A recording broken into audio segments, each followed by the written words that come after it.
মই বিগত 17 বছৰ ধৰি BPF কৰি আছোঁ। BPFৰ ফালৰ পৰা আমি 17 বছৰত যি লাঞ্ছনা ভুগিব লগা হৈছে আমি ভুগিছোঁ। এতিয়া আমি BTR চুক্তিত আমাৰ মুছলমান সম্প্ৰদায়ে বহুতখিনি শান্তি পাইছে। শান্তি পাই আমি আমাৰ মুছলিম সম্প্ৰদায়ৰ পৰা আমি বহু মানুহ আমাৰ 22-23 হাজাৰ ভোটৰ ভিতৰত কমচে কম আমি 8-9 হাজাৰ ভোট আমি মুছলমান সম্প্ৰদায়ৰ পৰা ধনচিৰি সমষ্টিৰ পৰা UPPLত আমি আগবঢ়াম। আৰু যি BPFৰ কাৰ্যকলাপ বিগত 17 বছৰত যিসকল মানুহে লাঞ্ছনা বঞ্চিত হৈছে সেই সকল মানুহক মই অনুৰোধ জনাওঁ যে BTR চুক্তিত আপোনালোকেও মোৰ নিচিনা আনন্দিত হৈ আপোনালোকে UPPLত যোগদান কৰিবলৈ মই সকলো ধৰ্মগোষ্ঠীৰ হিন্দু মুছলিম জৈন খ্ৰীষ্টান যিসকল ভাই বন্ধু আছে সকলোকে মই আমন্ত্ৰণ কৰিছোঁ যাতে আপোনালোকে আমাৰ নিচিনা দলে বলে যোগদান কৰি UPPLৰ প্ৰমোদ বড়ো ডাঙৰীয়াক আমি বিপুল ভোটত জিকাই দিম বুলি সকলোৱে প্ৰতিজ্ঞাবদ্ধ হৈ BTR জিন্দাবাদ বুলি কৈ মোৰ চমু বক্তব্য মই ইয়াতে সামৰিছোঁ। ধন্যবাদ। आच्छा जों दिनै UPPLआव जयेन जाफैनायनि मूल थांखियानो जाहैबाय माने जोङो 17 बोसोर हाग्रामा सरकारनि जिहेतु BPF बे सरकारा BTC खौ 17 बोसोर सामलायबाय। नाथाय जोङो बे BPF सरकारनिनो पुरनि गरायबारि प्राइमारिनि जानानै जों गोबां खामानि मावबाय। नाथाय जोङो प्राइमारियाव मावनानै जेरैबायदि जोङो गामि डेभेलप बा गोरिब गुन्द्रा न'खर बेफोरखौ जेरैबायदि सामलायनांगौमोन जेरैबायदि माने बिथांमोननि थाखाय जेरैबायदि साहाय्य सुबिदा होनांगौमोन बेखौ BPF सरकारा माने जोंनि जिहेतु प्राइमारि बे प्राइमारिनि गेजेरजों जोंखौ बिबानाव दोनदोंब्लाबो जोंनो जेबो सुबिदा होआखै। दा जोङो प्राइमारियाव मावनानै जोङो गोबां गामिनि मानसिफोरजों जोङो बुंजायो BPF सरकाराव थानानै नोंसोर मानो जेबो होफैनो हाया, मानो जेबो IBS होफैनो हाया, न' होफैनो हाया, बेफोरबायदि बुंनानै जोङो गोबां रायजानाय जाबाय। दा बे रायजानायाव जोङो गोबां दुखु मोनबाय। दुखु मोननायजों लोगोसे जोङो आरो 17 बोसोर थानानै जों जिहेतु BPF सरकारनि जि नियम निति हाबा मावनाय बेफोरखौ जोङो मोजां नुहुराखिसै। मानो होनोब्ला बिसोरनियाव जेबो बिनिख्रुइ साबसिन खामानि मावनो हानायनि जेबो माने बिसोरनाव मेलेमानो गैला, गोहोआनो गैला। आरो जिहेतु नै दायो थांनाय जानुवारिनि 27 खालार खालि BTR सुक्ति लानानै फैबाय।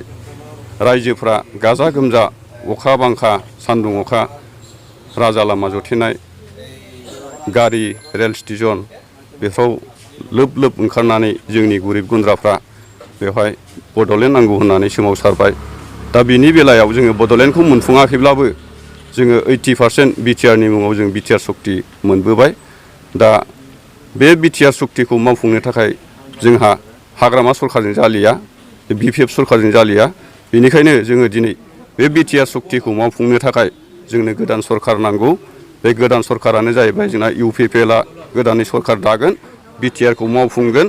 दा बेनि थाखायनो जोङो बे UPPL जिहेतु दानि राजनितिक बे राजनितिकआव जोङो ओंखारबोबाय।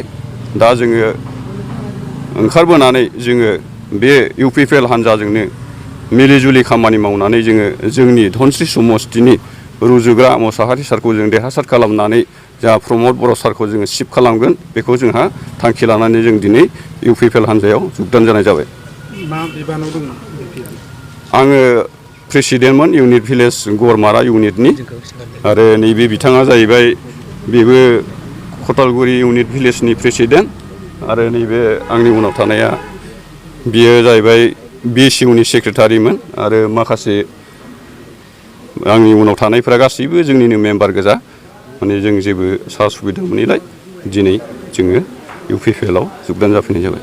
আমি ইডিএফ কৰিছিলোঁ কিন্তু ইডিএফ দলটোৰ কিছুমান কাম কাজৰ বাবে আমি এতিয়া বেয়াই পাইছোঁ কাৰণ আমাৰ BTC-ত ইডিএফৰ কোনো কাম নাই। যোৱা ইলেকশ্যনত আমাৰ ৰবৰ্ট নাৰ্জাৰীৰ বহুত ভোটত জিকাইছিলোঁ, তেখেতে আকৌ ইডিএফত পাছ কৰি আকৌ BPO-ত গুচি গ'ল।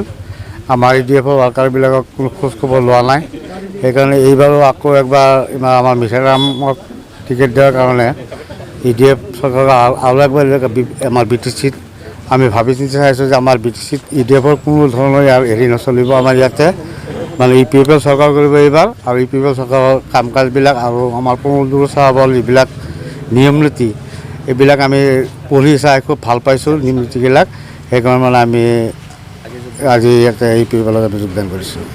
কথাবিলাক 17 বছৰ আমাৰ ইয়াতে BPF-এ চৰকাৰ কৰিলে, তাত আমি যিখিনি পাইছোঁ চব ৰাইজে অৱগত জানে।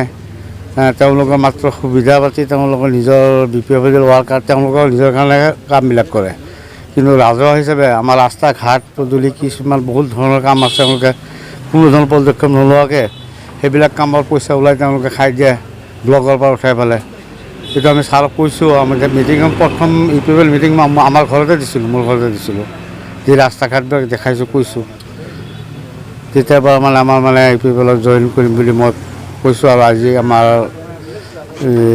চাবাৰ আলী ডিষ্ট্ৰিক্ট ছেক্ৰেটাৰী তেখেতৰ দলত মই আজি UPPL-ত যোগদান কৰিলোঁ। ধন্যবাদ।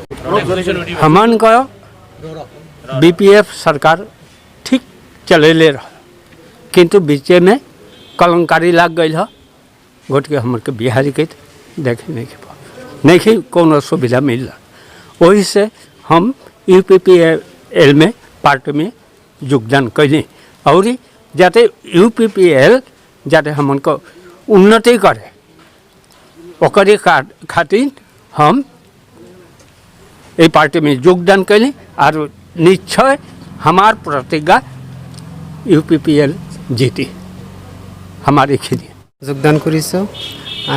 আমি আশা ৰাখিছোঁ যাতে আমাৰ UPPL চৰকাৰে আমাৰ উন্নতি কৰে, সেইকাৰণে আমি ইয়াত আগবাঢ়ি আহিছোঁ। आं BSU-नि सेक्रेटारिमोन। आङो UPPL-नि हान्जाखौ मोजां मोननानै नेम नितिफोरखौ मोजां मोननानै दिनै BPF-निफ्राय UPPL हान्जायाव हाबफैनाय जादों। आं BPF-नि माखासे